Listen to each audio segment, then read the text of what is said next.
Alright lads, so the new banner is going to be dropping in less than 12 hours time. The end of month banner for the month of October. The Squad 12 Generation Summons featuring Akon, Mayuri, and also Kisuke. And as always, before the banner does drop, we are going to talk about it, talk about the value this banner has, and also to give you lads a quick guide on how these characters are going to perform in-game. Now, before we do have a look into this banner, I do want to quickly emphasize right from the get-go is that these three characters are premium. You can literally get them for free from summon tickets the second they release. Now, of course, you're going to have to get lucky. The drop rate to get said characters from tickets are going to be quite low, but the fact of the matter is, it's possible. I've been there myself. I pulled someone like 7th Anniversary Ichigo from a summon ticket the day of his release. So because of that, the general conscience of the community is that you should be skipping banners like this. While it might be true that it has some value, and while it does feature some fan favorites such as Mayuri and Kisuke, and you might want to summon for them for that reason, and by all means go ahead if you want to, but for those wondering if you should summon on this banner or save for the next banner, I definitely recommend saving for those limited time banners,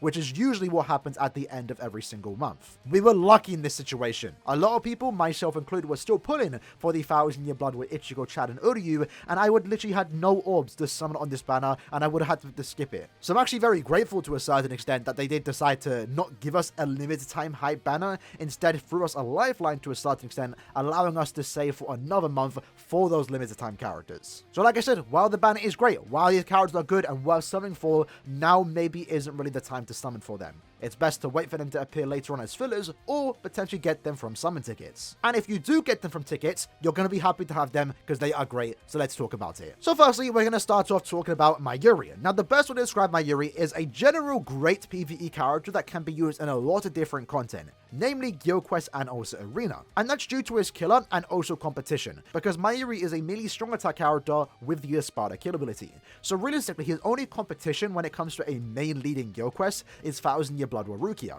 And while she's great herself and can still definitely be used, Mayuri is going to be the better character here because of his damage output and also usability. Because for example, he does come with the innate skill Immobilizer and also Contaminator, where every 5 seconds you have a chance to paralyze and also poison. And if you do paralyze or poison, you will then be doing 40% more damage to those enemies. On top of the fact that he has a 40% Berserker and also an extra 40% strong attack damage when at full stamina, that is going to allow him to hit very, very hard.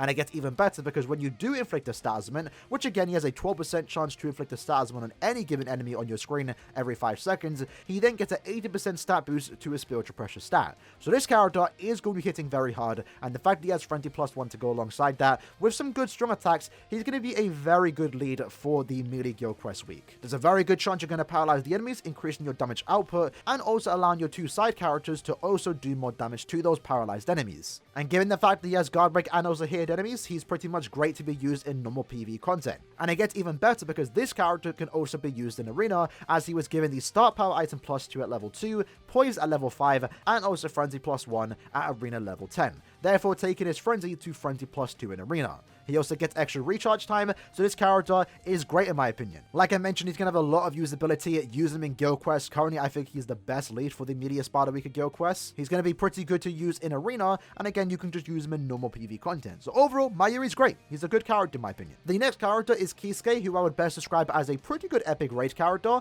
and also mainly a Guild Quest character, who might get better in the future, given the fact that we might be getting a new difficulty of Guild Quest. So Kisuke is a heart normal attack damage character with a soul trait of 30% normal attack damage. So even if you don't for some reason want to use this character, he would definitely be a very good link for any heart knight character you do have in your account. Now Kisuke does come with a no affiliation killer, and again he was designed for Guild Quests. As if you do use this character in Guild Quest, keep in mind he does have Flurry +1 with a 70% bruiser and also 20% more normal attack damage, so overall taking his damage output to basically 90% bruiser. He actually offers that additional 20% to any heart character in your team. And then alongside that, he does 50% more killer effect in Guild Quest and also 30% more melee damage in Guild Quest. In addition to the fact that he does have Marauder and also a debuff SA2, which is going to be really good in Guild Quest, again where you will be using him, and also Epic Raids, this does allow him to be a great character.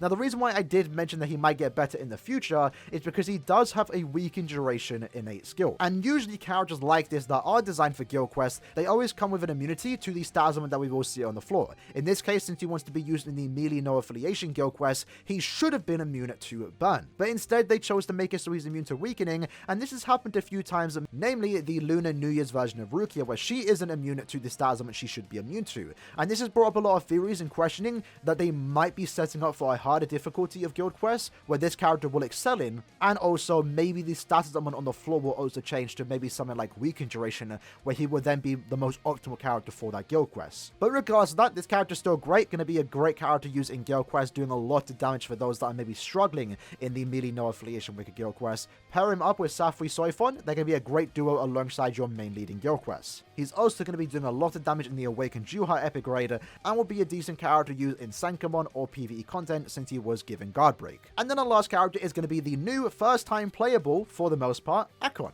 Now, Akon is a speed strong attack character with the Quincy kill ability. Something to mention about this character is that he does want to be used in Inheritance Trials, and actually starting from today, the next month of Inheritance Trials is going to feature Quincy enemies. Therefore, meaning Akon's going to be a great character used in that particular content. Other than that though, looking at Akon's skills, he's a pretty good character all things considered. He does have a decent damage output with Frenzy +1 and also a 40% Berserker, but when you do inflict a status element, you then do 40% more damage to those enemies that have been afflicted by status element.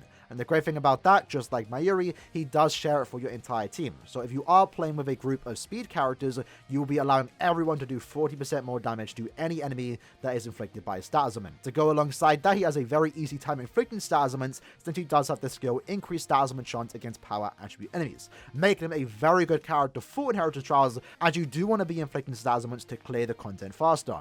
And to go alongside that, he comes with the Power Link Swap Potion +5 skill, and also Super Power Link Swap Potion +5 skill. So a premium character with the Super Link Swap skill, the first of its kind, and that makes him a very good farming character. Literally one of the best IT characters to use, as he's always going to have an increased chance of inflicting status elements against any enemy you put him against, and he's going to be offering you the extra bit of drops. And again, as I mentioned, for the next month, there's Quincy enemies, so he's going to have killer advantage. If you are someone that maybe doesn't own the Christmas version of Noel, he is going to be a great character to have. Other than that though, let's have a quick glance at the other filler characters in this banner. The first one being Shinji. This is his first return since the end of month of May, and this character is also a very solid character.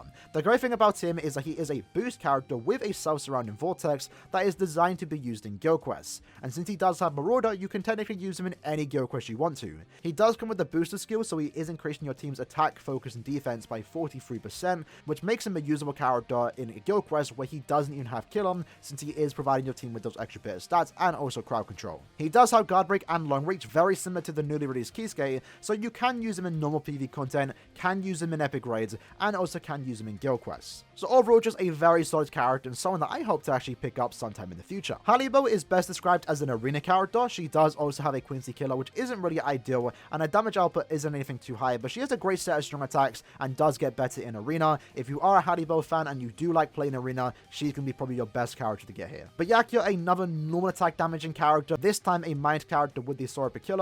Very similar to Kisuke, he is a 30% normal attack damage style trait for the mind attribute, so very good link. Good knight character all things considered, can be used in normal PvE content, pretty decent in epic grades, and also a great character for the melee Soripa guild quests. Sergeant, once more another normal attack damaging character that also does more damage in guild quests. We're seeing a pattern here. In this case, he's a melee character with the hollow kill ability, and unlike Byakuya, Shinji, and also Kisuke, this character unfortunately does not have guard break, so you're not really going to use him in normal PvE content, but you can take him out in guild quests, and he's going to be a great character for that melee hollow guild quest week. Next character though is Giriko. He's a mind strong attack character with the Aaroniero kill ability. His unique gimmick is that he does have a boost SA2 that also provides a barrier, a 5-hit barrier for himself and a 3-hit barrier for your teammates. So he's a pretty decent character overall, nothing super special, but good enough to be used in normal content, and he also does increase the heart droplet drop rate by 30%, so he's a droplet character, and a lot of people do use him a lot in Enriched Dropper Zone. And then the last character to talk about is the Fierce Battle version of Renji, a heart melee normal attack damage character with the Espada kill ability. So if you do hypothetically have him and you pull the new Renji, they're going to go quite well together. This Renji isn't really anything super special, he's quite old, he's the oldest character in the banner, but still has a lot of usability in the immediate Espada guild quest, and someone that I still personally use in my team right now. So overall, the fillers are pretty decent. It does feature some new premium characters, but again, keep in mind they are premium, you're eventually going to get these characters, or you probably own most of the characters in here. For me, I'm missing Shinji and also Haribel, but I'm not really that desperate to get them now, because I know I will get them sometime in the future. It's not a matter of if, it's a matter of when. The banner itself is going to be your usual step-up banner. Step 1, 6, 11, 16, and 21 will be discounted at 150 orbs, have a 4.5% pull rate for the featured characters, and a 1.5% chance for other character. Step 2, 7, 12, 17, and 22 will be discounted at 200 orbs, and every 5th step up to 25 steps will guarantee you a featured character. So that's basically the breakdown for this month's end of month banner. Again, I think it's pretty decent. These 3 new characters are great. I can see myself using Mayuri, I can see myself using Kisuke, and also Akon in the content they want to be used in. I like the idea of these characters, and I do think they are great for the game, especially Akon, since he is the first premium character with the Super Link Swap Potion skill, and I do hope to see that more so going into the future of 2023. It's nice to get these powerful characters that are premium based, as it adds more value to the summon tickets you might be saving for 8th anniversary, for example. It makes it worth farming point events, as you do have better characters that you have a potential chance to get. So I think this banner is great, I think these characters are great, but I don't think it's worth summoning. We are very fortunate, and like I mentioned at the start of the video, it's very rare for us to get premium end of month banners like this, so I recommend you skip this banner and save for the next limited time banner, because we're getting closer to the end of the year, and as we get closer to the end of the year, the stronger the characters do get. And if you are someone that is interested in potentially getting some of these newer 1000-year builder characters, well, best believe you want to save. At the same time, we did make a video talking about the banners that should be returning this month, so if you are someone that is maybe interested in summoning on these 3 banners and their return, then you might want to also save also them. But with that said, let me know in the comments below if you are summoning on this banner. I might do the first discounted step and call it a day, but let me know your plan for this summon if you do decide to summon, and if you do, good luck. Hopefully you get what you want in a very short amount of steps. With that said, hope you guys enjoyed the video. I'll see you guys next time. Take care and peace.